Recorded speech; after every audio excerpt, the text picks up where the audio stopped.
Hey, Brian Bean here with Dream Big Property Management in Riverside, California. We help people just like you become intentional rental property investors. Here's a common question we get about security deposits. How long do I have to return my tenant's security deposit after they move out? People get this one wrong all the time, which is dangerous because in California, if you miss the deadline, the penalties are severe. You could lose the right to make any deductions. You could be forced to refund the deposit ×2. And if it got really serious, you might even be responsible to cover the tenant's attorney's fees. Because this is so critical, make sure you consult with an attorney about your specific situation. We are not attorneys. This information is intended only to raise awareness about common mistakes landlords make so that they can then correct them.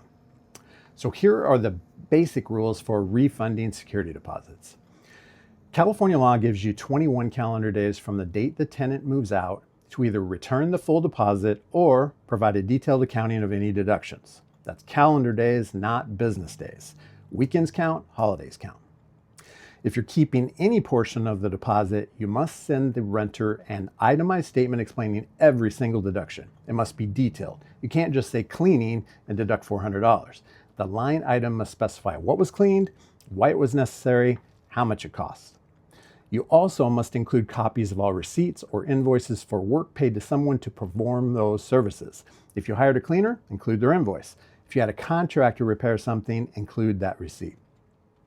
As of April 2025, you must include photographs documenting the damage or condition that justified your deductions. No photos, you lose the right to make that deduction.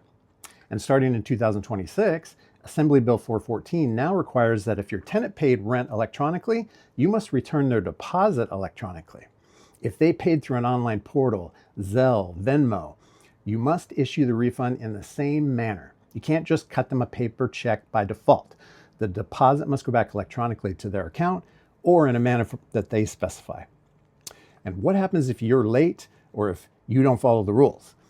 If you act in bad faith, meaning you intentionally withhold the deposit or you ignore these requirements, the renter can sue you.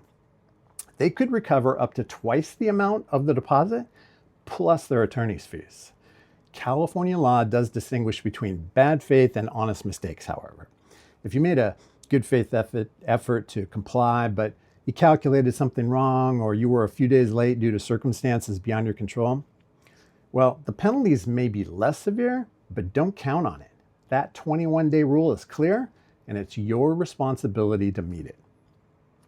Also, if you do mail the refund and the statement, you're considered compliant as long as it's postmarked by day 21.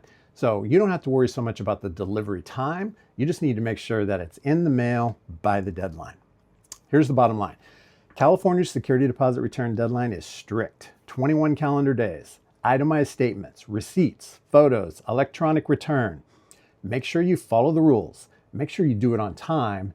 It's the right thing to do, and it will make your life more drama-free. If you have questions about security deposit returns or anything related to the right and profitable way to run your rental property, call me today, 951-314-5402. I'm happy to share. You can also find valuable information on our website, dreambigpm.com. If you found the information you heard here today useful, we have more. Check it out. Hit that subscribe button. We'll alert you when new information is available. Don't be accidental about your future. Be intentional to your success.